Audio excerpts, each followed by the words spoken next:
The sales robots have taken over, and they're decimating deals left and right, destroying them right in their tracks.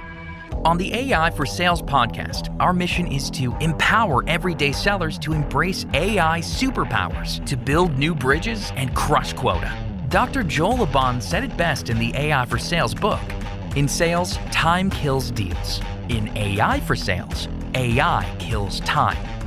Join our hosts as we learn from the C-suite of the world's fastest growing companies about how you can leverage AI today to transform your sales revenue engine while being the best version of you.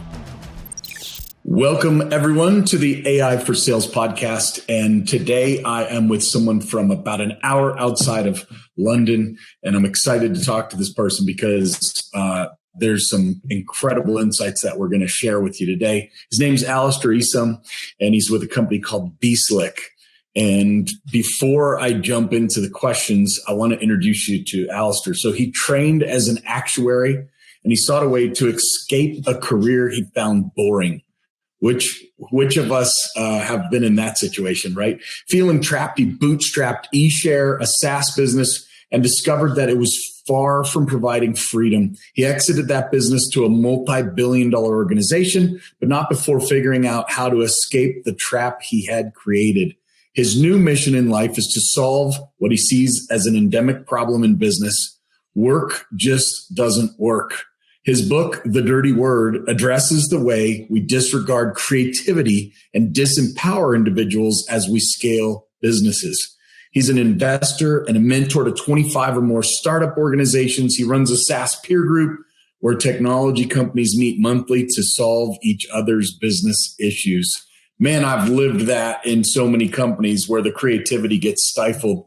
And that's why I am on my own for the last 7 years. And it's sad because I'd rather be helping a company do what they could do. So, Alister, welcome to the show. Thank you, Chad. I appreciate the invite. Looking forward to this. Well, I love to help our audience get to know you by asking the question, if you rewind the tape back to your early memories, what was I see a picture, I believe, of a boat on some rough waters behind you. Tell me about your childhood. Where were you raised? What was your passion? What would you love to do when you were younger? So I was raised on a farm, a pig farm in the middle of England. And I worked really hard on that farm. My dad wanted me to become a farmer. That's kind of what you do in that life. You farmers' sons become farmers, and then they have sons and they become farmers. And it's kind of one of those industries. But when I was a kid, I was always, he made the mistake of buying me what we had in the UK, something called a BBC computer, which was like the very first Apple. If you couldn't afford an Apple computer, you got a BBC computer back in the day when computers first came out, in Apple, the pretty ones. I got this BBC computer, 32K of RAM. And so, it was an amazing machine. And I got into coding and absolutely loved it. It was only recently that I remembered this, because someone kind of asked me the question, what's your passion in life? When are you in the zone? And it is when I'm doing coding. And I never learned to code. I ended up not going into that. The opportunity didn't arise, but it was that's the thing that really excites me today, So yeah, that's cool. Coding. Yeah. Wow. I keep now wishing I could just set aside a month and learn to code better and become, write my own software, but I've never done it. So it's a real shame I missed out on that. So wow. Well, my son's in college for that, and he's in his 4th year. So interesting. Yeah. Well, good for him. I mean, it's just if you're into it, when you're actually doing it and you've got everything whirling around in your head, it's just magnificent. The day just disappears, Yeah, that's neat. Well, so the show's about artificial intelligence, and there's a lot of different areas that AI is pointed at, right? You're involved with 25 different organizations. If we stay at 30,000 feet for a moment, what do you think AI can solve at the highest levels, right? World hunger, cancer, memory loss. Are there any things that you're excited about that AI can start to solve at a 30,000 foot view? Yeah, I think it solves the work problem, because I think what you've got in this world is you've got this you've got if for those of us lucky to find something interesting that's our passion in life that we enjoy, it's great. But there's a lot of people who kind of have unpleasant, boring, dull jobs, and it's monotonous and tedious, and they don't enjoy them. And I remember when I ran my business, I tried to drive an amazing culture, but there was this one girl came to me one day, and she arrived, and it was Monday morning, and she went, "Oh, Monday morning," and she was kind of like down. I'm the boss, and she's saying to me, "I don't want to come to work," And it's like it's so accepted that people go, "Oh, weekend great, Monday morning, oh." And I think AI has the chance to remove that monotony from work and to kind of do all the jobs that at a really high level, to do all those jobs that we don't want to do and people don't want to do and they find monotonous, and kind of not take those jobs away, not make people unemployed, but just find better uses for those people so they can leverage themselves to use their creativity and their power and the things they're passionate in life. I really think we'll change the model of work so that kind of stuff gets done.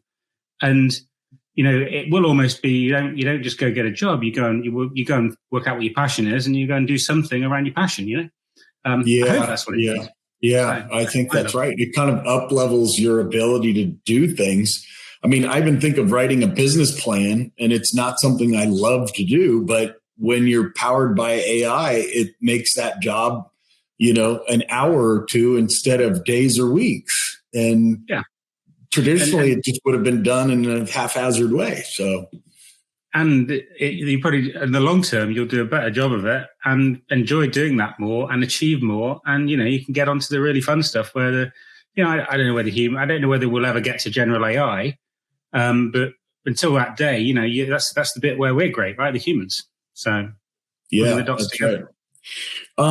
Tell me about the use of AI, either in your company or one of the companies that you support, that you're having to your monthly meetings and whatnot. Where are you seeing AI being used? I don't know. I think there's a load of people using it for content production, and that's kind of a little bit dull, isn't it? So they're working out how to do really great ChatGPT prompts to produce blogs. And in my company, one of the things we're looking at is we're a process-oriented company. So we one of the things we do is we kind of embed process in a business. So we don't just make it a document; we make it something people live. And we've been thinking about what we can do in that area. And I think there's a lot of people think, oh well, we'll get AI to draft a great customer onboarding process, but it doesn't work because your business is so unique. And I just don't think I think it's going to be a long time until AI can actually work and know enough about me to know exactly how I do my onboarding, because it needs to know what software I use, what our culture is, it's going to be very difficult. But what it can do in that world, I think, is kind of be constantly there while you're working with these embedded processes, suggesting things, offering improvements, supporting, and those sort of things. And I think that's where we're looking at how we can use AI to add value to our clients. So if I'm doing the customer onboarding and something happens in that process, maybe there's a client that is unhappy for a particular reason, AI could pop in and say, have you thought about doing this? Is this, this might help you.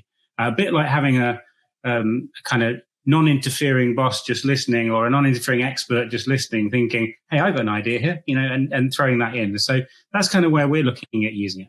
I love it. I have a customer actually that came from New Relic. And so traditionally the coding world, you have a lot of engineers manually looking over the code. And if something goes awry, it could take hours to find the problem. And this company's looking at the outcomes and calling it outcome based. And then they can go back and look at the trail that led to the poor outcomes, right? Lost customers, et cetera.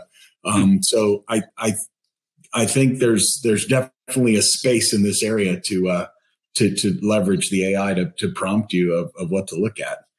I think the place I'm finding it, so that's my business. I've got sort of 25 investments in other businesses, and the place I'm finding it most interesting, the one I find just fascinating, is a company called Crosser, CROSSR. And they're just startup, only just post revenue. But they are modeling the human body so that we will be able to predict the impact of drugs on the human body. And I just think that's just amazing. So how you know how drugs trials work, right? We have to do a load of experiments on animals, and then we have to do a load of experiments on humans. And then we kind of have to, it's a while before we go live, but they're going to take a drug and kind of be able to say, well, this drug probably is going to have this effect on the body. You know, in fact, we're almost certain it will have this effect. And actually, if you modified it like this, we'd get rid of those side effects, and we'd kind of have a drug that didn't have those side effects, and actually had that impact that you really want. You know, so we'd be designing drugs rather than guessing them, which is what we did in the past. I think that's one of my most exciting ones. But, you know, they're just getting started with that. But it's quite interesting. Wow. Yeah, that's neat. That brings me up to an interesting topic. A colleague of mine that I've known for decades works for Amazon Web Services, AWS. And he was bringing up something that I hadn't heard of before. And that is, if you use general ChatGPT, then, and you, let's say a coder puts in a bunch of code, well, that's now in the cloud and usable by other people. If you do the API into a ChatGPT, now it's behind the firewall. You can use what's out there and available, but you're still keeping the IP on your side of the firewall. I don't think many companies know that little secret yet. No, I don't know whether. I hope some of my investments do. Right. You would think there should be a policy, right? When you come in and you need to fill out a form that says, I will not, use the generally available ChatGPT to do business related important questions, and even more so, lock it down from an IT policy so that, if it goes out there, it has to come through the API version. So yeah, you're right. Something to pay attention to, I think, as this rolls out. Talk to me about the future of your product and service, and let's talk BeSlick for a minute. You gave us a bit of a high-level view. Be a little more specific, if you could, on what your platform does. What did your products and services do, and then where do you envision AI playing a role in that in the future? Yeah, you could describe us as a task management product, but with a heavy focus on process. So I guess we're up against people like Asana and Monday and people like that. But those guys are really good at task management.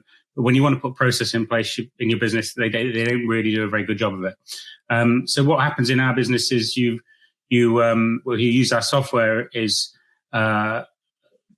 businesses get to a point where they want to start documenting their processes, but documenting your processes really is a bit of a kind of something, in my view, a waste of time, because you write them all down, then everyone just ignores them and carries on doing what they were doing. And then after about a year, you might decide you're going to go update them because they're all out of date because we moved on.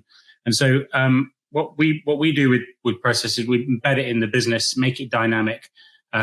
Basically, people have these kind of checklists that they follow that appear in their task lists. And if they want to kind of change them and modify them, we use that information to learn how we could improve them. So it's kind of a business, so it's being followed, and you can see it's being followed. So you can get compliance reports to say, on the most important processes, we are doing this, we are doing that. Here's the evidence. Great for things like ISO, international standards, those sort of things. So that's what we do. And AI could play all sorts of roles in that, but I think it's almost suggestive what we need to do. So, for example, it could prioritize your to-do list. It could also kind of suggest improvements to a process. So you've got loads and loads of people following processes. It could pick up which ones are working, which ones aren't, why they're not working, where you need to send your attention, how they might be improved given the data that's coming back. And one of the things that's really important about our product is that we make sure we capture information about why people don't follow process. So quite often people can't follow a process because process doesn't work, and we always think people are smarter than process. So when they can't follow a process, it very much kind of is something that they have to. They can decide not to, but just tell us why. And if they tell us why, that kind of gives us a learn that I think AI could hopefully kind of suggest improvements around, or even make improvements around the way those things work. Yeah, I know.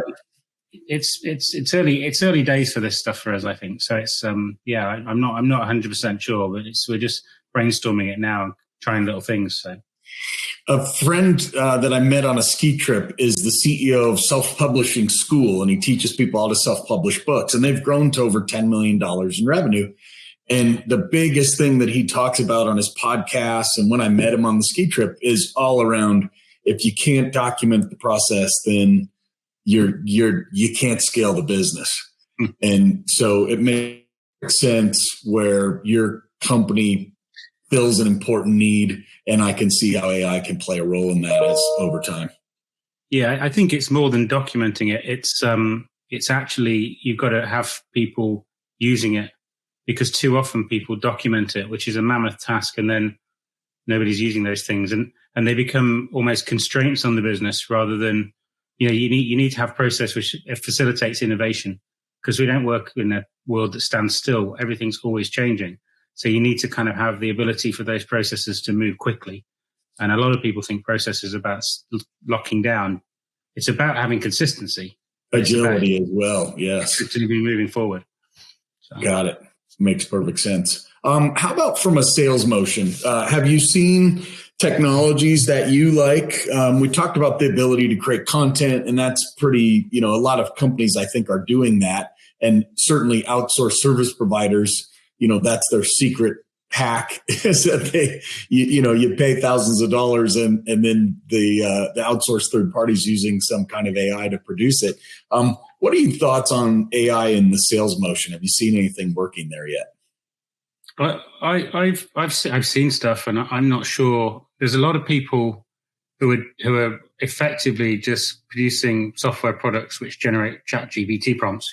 So it's like you come up with a form, and from the people think they're doing something really clever, but all they're doing is taking that form data, producing a ChatGPT prompt, putting it into ChatGPT, outputting. And so you got to be wary of that. But I do think that this is massive in that I think if you actually look at it at a higher level, AI has the ability to if you look at things like intent data. So one of the ways we're looking to market is through intent data. So rather than identifying this particular type of person at this company and ringing them up or emailing them, or seeing or encouraging people to come to your website, it's a middle road where you kind of, intent is you find out data about Chad. We find Chad's looking at these websites, and we find Chad's got this, and it says this on his profile, and we know enough about people from your activity, your profile, everything, that we say Chad looks like a really, really likely client for us. And I think if you actually apply AI to that, as long as we have the permission to see stuff, you could, in theory, anonymously have a look at your email, and I use which I know Gmail, Google allows that kind of stuff. Anonymously look at your email and say, right, I think Chad would be most interested in these products. And I think what that means is, although that kind of sounded a bit scary, it's actually the ultimate in kind of focused marketing, because it means you're only really I can tell you exactly which companies you need to talk to that are going to be able to offer you help in some way or another, right?